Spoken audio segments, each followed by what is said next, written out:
बिस्मिल्लाहिर्रहमानिर्रहीम। अज़ीज़ तलबा, आलमी क्लासिक का पर्चा हम पढ़ रहे हैं और आज का हमारा जो उन्वान है वो मोक्शा को हम डिस्कस कर रहे थे।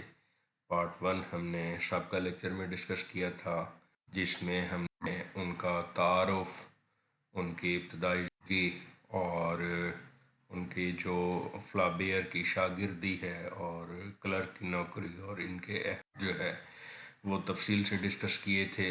उनका अदबी सफ़र, उनकी नावल निगारी को भी, जो उन्होंने 6 नावल लिखे उनको डिस्कस किया था। और अफसाने उनके 16 अफसानवी मजमूए हैं। 10 साल ज़िंदगी में उन्हें 1880 से 1890 उनकी अदबी खिदमात का ये अरूज का टाइम है।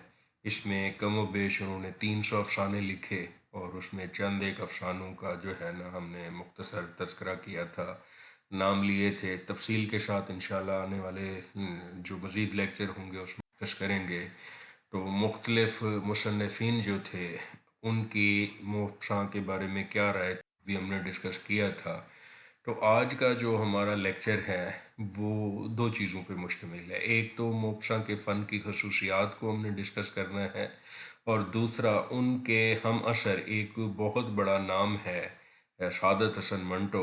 उर्दू अदब में उनकी अफसाना नगारी का जो तकाबली जायज़ा है वो इश्तराकियत है, क्योंकि उर्दू का जो है वो सादत हसन मंटो वो मोक्शा के नाम से जाना जाता है। तो ये आज के लेक्चर में हम डिस्कस करने की कोशिश करेंगे। सबसे पहले हम मोक्शा के फ़न की खसूसियात का अगर जायज़ा लें तो यूरोप में जदीद अफसाना निगारी का जो इब्तदाई नाम है वो मोक्शा का आता है और इसीलिए इनको जो है ना जदीद अफसाना निगारी का मेमार कहा जाता है। इनकी अफसाना निगारी की ख़ास खासियत फ़ितरत निगारी है। इन्होंने तमाम अफसानों में कोशिश की है फ़ितरत निगारी और हकीकत पसंदी को जो है ना इन्होंने मलहूज़ ख़ातिर रखा है। मुआशरे में जो कुछ हो रहा है खुली आँखों के साथ न सिर्फ उसका तज्ज़िया किया है बल्कि तहरीरों में भी उसे ज़ेर उन्वान लाए हैं और बड़ी खुल्लम खुल्ला जो है न गैर मुबहम अंदाज से, ढके छुपे अल्फाज से नहीं, अलामत निगारी से उन्होंने काम नहीं लिया बल्कि खुले अंदाज से, अच्छे अंदाज से चीज़ों को उन्होंने डिस्कस करना चाहा है। वो उनकी अफसाना निगारी हो या उनकी शॉर्ट स्टोरीज़ यानी उनकी नावल निगारी हो या उनकी अफसाना निगारी, दोनों में ही उन्होंने चीज़ों को जो है ना बड़े खुले अंदाज से पेश किया है। मुआशरे के वो इंसानी रवैये हों, वो मशरती बुराइयाँ हों, वो सियासी कशमकश हो, वो जो भी मसाइल उस वक्त उन्होंने वो देखे, उन्होंने खुल्लम खुल्ला उसका इजहार अपने कलम के ज़रिए किया। तो ये चंद एक पॉइंट जो है उनके अपना मोक्शा के फ़न की खसूसियात के हवाले से। एक तो यूरोप के जदीद अफसाना निगार के मेमार हैं, फ़ितरत निगारी उनके अफसानों में खूब है, हकीकत पसंदी खूब है, गैर मुबहम अंदाज उन्होंने अपनाया है, बड़े खुले अल्फाज से उन्होंने हर चीज़ का एनालिसिस किया है। असलूब नगारिश जो है बड़ी शानदार है। एक अच्छे असलूब की ख़ास खूबी कि जी वो इस अंदाज से लिखें कि कारी और सामे बड़े आसानी से उन चीज़ों को समझ सकें। मौज़ूआत उनके बड़े शानदार रहे हैं। इंसानी रवैयों की उनके यहाँ मोक्शा के अफसानों की एक जो ख़ास ख़ासियत है उसका जो असलूब है, उसमें जो उन्होंने जुमला बंदी की है वो उर्दू अदब में ख़ासकर ज़रबुल मिसल के तौर पे इस्तेमाल होती है। जैसा कि कुछ मिसालें जो हैं मैं देना चाहूँगा कि एक स्टेटमेंट है, बंदे को बाज़ मामलात में इतना बेखौफ होना चाहिए कि खौफ को भी खौफ है। इसी तरह एक और कि इंसान को कभी हौसला नहीं हारना चाहिए और उसे याद रखना चाहिए कि जो हौसला हार जाता है वो एक दिन ज़िंदगी भी हार जाता है। एक और मिसाल, नफ़रत के शोलों को भड़काने वाला अगर कभी मोहब्बत की भीख मांगे तो उसे ये समझ लेना चाहिए कि आग आग में भी कभी फूल नहीं खिलते। तो एक और मिसाल कि बुढ़ापे में मौत का खौफ जवानी की रनाइयाँ जो हैं वो बार बार याद दिलाता रहता है। इंसान की ज़िंदगी इस वक्त बिल्कुल बेकार हो जाती है जब उसके सोचने की ताकत ख़त्म हो जाती है। इस तरह की ज़रबुल मिसल जो है वो मोक्शा के अफसाना निगारी में जो है ना उनके असलूब की ख़ास खासियत है कि वो इस तरह का असलूब लेके आगे चलते हैं جو قاری کے لیے بڑا جو ہے نا دلچسپ رہتا ہے، اور قاری ان کی تحریر جو ہے، جو ان کے افسانے ہیں، جو ان کے کالم ہیں، اس میں وہ کھویا رہتا ہے۔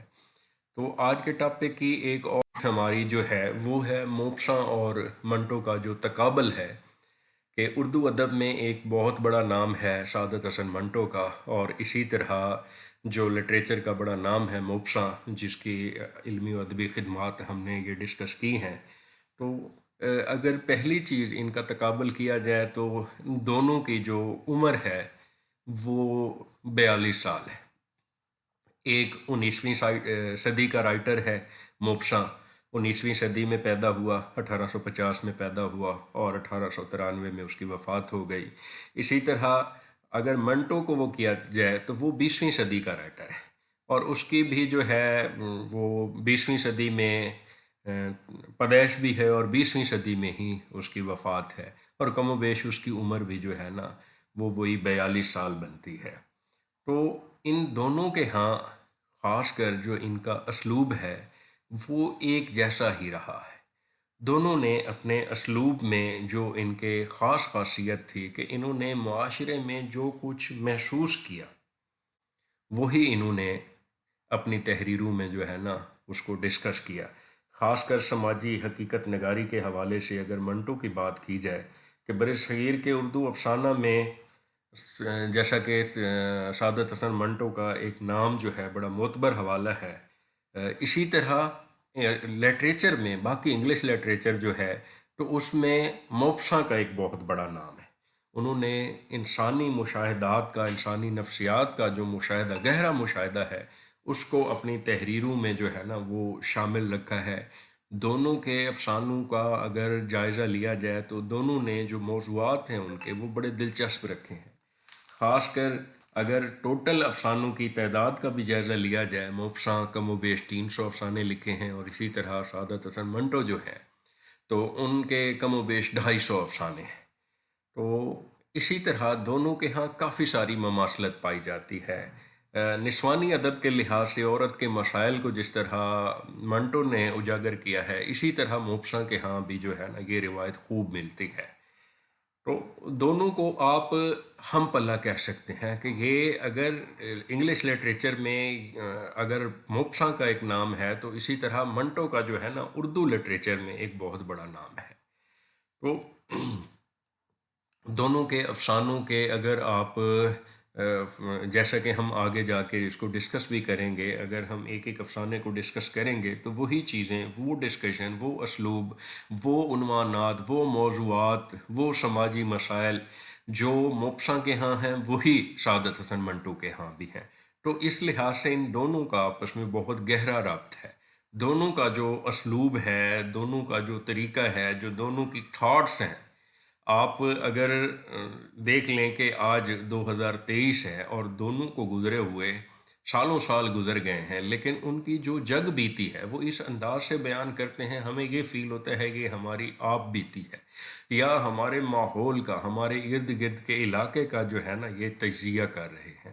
دونوں کی یہ خاص خاصیت ہے۔ انشاءاللہ آنے والے لیکچر میں ہم جو ان کے افسانے ہیں ان کو، موپساں ہمارا مین ٹارگٹ ہوگا، لیکن مماثلت ہم ضرور رکھیں گے کہ کہاں کہاں کس کس افسانے کا جو ہے اس کا موازنہ کیا جاتا ہے منٹو کے افسانوں کے ساتھ۔